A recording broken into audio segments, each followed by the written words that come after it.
নমস্কার, চলে এসেছি একটা 2 নাইট 3 ডেজের এবং খুব কম বাজেটের একটা ট্যুর প্ল্যান নিয়ে।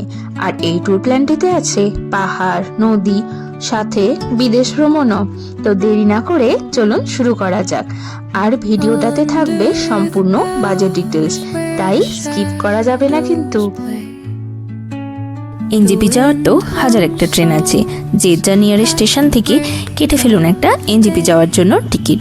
আমরা কেটেছিলাম দার্জিলিং মেলে, এবং দার্জিলিং মেলে এনজেপিতে সময় ছিল সকাল। প্রথমেই আমরা এনজেপিতে নেমে খোঁজ করলাম একটা টোটোর, যেটা আমাদের 250 টাকার বিনিময়ে নিয়ে চললো দার্জিলিং মোড় অবধি।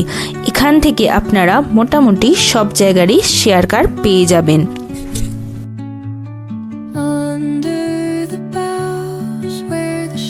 তবে সকাল 11টা অবধি তাবাকশি যাওয়ার কোনো ডিরেক্ট শেয়ার কার থাকে না, তাই আমরা ফার্স্ট গেলাম মিরিক অবধি, যেটা আমাদের 200 টাকা করে পার হেড নিয়েছিল। মিরিক যাওয়ার পথে আপনারা ঘুরে দেখে নিতে পারেন tingling view point, helipad, Mirik lake, Gopaldhara tea garden, যদি আপনারা নিজেদের কারে যান। আর যদি শেয়ার কারে যান তাহলে এই সমস্ত স্পটে দাঁড়াবে না, দাঁড়াবে মিরিকে। মিরিকে নেমে আপনারা মিরিক লেকটা খুব ভালো করে ঘুরে নিতে পারেন। আর মিরিক লেকের মধ্যেই আছে একটা মনাস্ট্রি, সেটাও ঘুরে দেখিয়ে নিতে পারেন। এরপরে 1টার সময় ছিল আমাদের তাবাকশির যাওয়ার আর একটা শেয়ার কার। তো আমরা তার আগেই পৌঁছে গেলাম মিরিক বাজারে, যেখান দিয়ে শেয়ার কারগুলি ছাড়ে।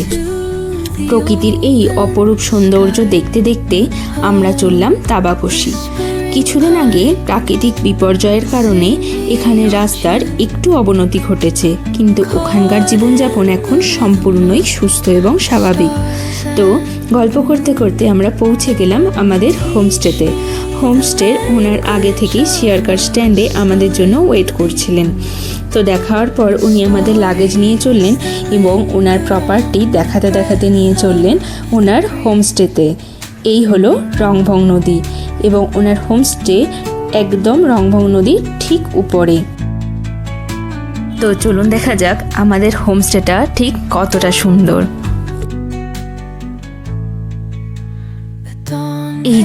এই হলো আমাদের হোমস্টে, আর এই যে দেখুন নদী। দুর্দান্ত একটা এক্সপিরিয়েন্স।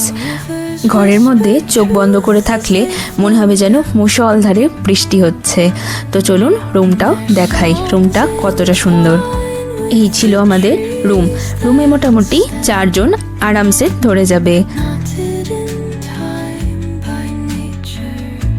রুমে এসে ফ্রেশ হয়ে চলে গেলাম লাঞ্চের জন্য। লাঞ্চে কি ছিল একবার দেখুন। ছিল আলু ভাজা, ডিমের কারি, ঢেঁড়স ভাজা, ছিল গরম গরম ডাল, ভাত, স্যালাড আর পাঁপড় ভাজা। প্রাকৃতিক এই সৌন্দর্য উপভোগ করতে করতে করে নিলাম আমাদের লাঞ্চটা। লাঞ্চের পর একটু রেস্ট নিয়ে চলে গেলাম লোকাল সাইট সিইং করতে। হোমস্টের একদম পাশেই ছিল গভর্নমেন্ট অ্যাফিলিয়েটেড একটি অ্যাকোরিয়ামটা ভীষণ সুন্দর। অ্যাকোরিয়ামটা দেখার পরে আমরা চললাম গ্রামের এই আঁকাবাঁকা পথ দিয়ে উপরে চেরি ব্লসম দেখতে দেখতে একটি পাহাড়ি গ্রামটা এত অপরূপ সৌন্দর্য আপনাদের বোঝাতে পারবো না। ছিল খুব সুন্দর চা বাগান আর এতটা সুন্দর একটা নার্সারি। এখানে যখন পৌঁছালাম প্রায় সন্ধে হব, তাই কতটা আপনাদের ভালো করে দেখাতে পারবো সেটা জানি না। এই গ্রামটির মধ্যেও রয়েছে অনেকগুলো হোমস্টে, তবে আমি সাজেস্ট করব আমরা যে হোমস্টেতে ছিলাম সেটি হলো বেস্ট। একদম রংভং নদীর উপরে, নদীর সুন্দর একটা আওয়াজ শুনতে শুনতে এনজয় করুন আপনার হলিডেটা। এই যে দেখুন, সাথে ছিল অরেঞ্জের প্রচুর বাগান।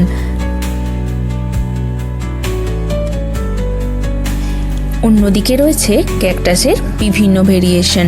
দেখেই মনে হবে বাড়িতে নিয়ে চলে যায় সবগুলো, কিন্তু সেটা তো পসিবল নয়। কিন্তু আপনারা যারা নিয়ে আসতে পারবেন তারা অবশ্যই এখান দিয়ে কিনতে পারেন।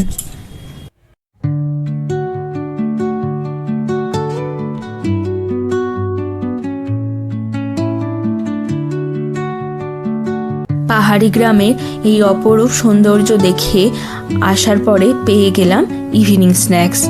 ছিল চা আর ভেজ পকোড়া।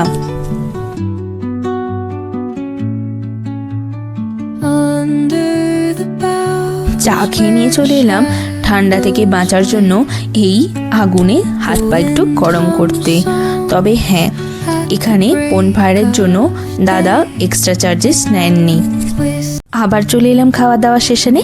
ছিল স্কোয়াশের তরকারি, ছিল চিকেন আর রুটি, কিন্তু যে যেটা খেতে চাইবেন দাদারা সেটাই বানিয়ে দেবে। যদি ভাত খেতে চান ভাতও বানিয়ে দেবে, এবং কোয়ান্টিটি নিয়ে তো কোনো কথাই হবে না। এরপরে ঘুমিয়ে টুমিয়ে চলে এলাম একদম মর্নিংয়ে। শুরু হলো সকালটা সুন্দর একটা চা দিয়ে, তারপরেই চলে এলো ব্রেকফাস্ট। নদীর ধারে রোদ পোহাতে পোহাতে সেরে নিলাম সকালের ব্রেকফাস্টটা। ছিল লুচি, ঘুগনি, ডিম সিদ্ধ। এরপরে আমরা চলে গেলাম নেপালের কোন্নাম এবং শ্রীয়ন্তু দেখতে। এই পার্টটা আমরা পরের ভিডিওতে দেখাবো। তো চলুন শুরু করা যাক আমরা থার্ড ডেতে।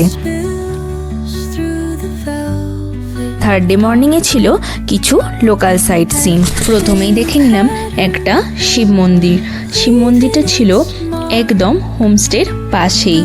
ভীষণ সুন্দর একটা মন্দির, আর সেদিনের ওয়েদারটাও ছিল ভীষণ সুন্দর। তো সব মিলিয়ে দুর্দান্ত একটি এক্সপিরিয়েন্স।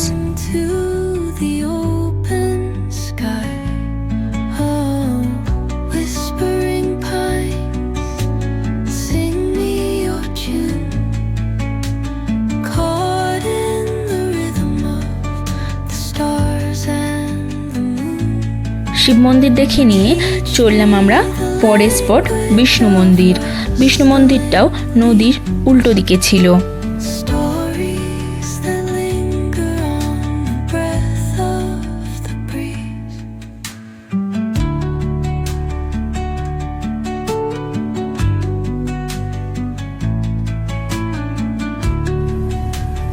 এটি ছিল একটা সুইমিং পুল। সুইমিং পুলে কিছু কারণবশত জলটা এখন বের করে দেওয়া হয়েছে, আর পাশেই আছে একটা পার্ক। বাচ্চা নিয়ে গেলে তো ভীষণ এনজয় করবে। এর ঠিক পাশেই আছে শেয়ার গাড়ির স্ট্যান্ড, আর এটি হচ্ছে তাবাকশির মেন বাজার। এখানে সমস্ত রকমের জিনিস পাওয়া যায়। ওই যে দেখছেন গাড়িগুলো, ওগুলো হলো এক একটা শেয়ার কার।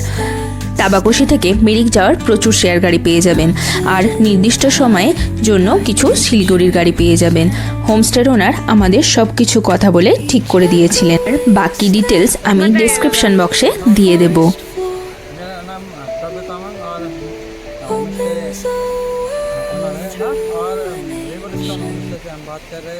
अभी जो हमारा जो ये बुकिंग सब खुला हुआ है, जो जिसे पहले फ्लाइट हुआ था जो 4 तारीख को ना, अभी सब वो स्टेबल है ना।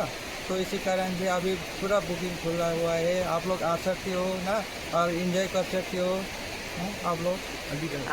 कॉन्टैक्ट नंबर, और मेरा कॉन्टैक्ट नंबर है 9064525483। एक बार बोलता हूँ 9064525483। इस नंबर पर आप मेरे को कॉल कर दीजिए ना, और फिर सारा एंजॉय कीजिए। Thank you.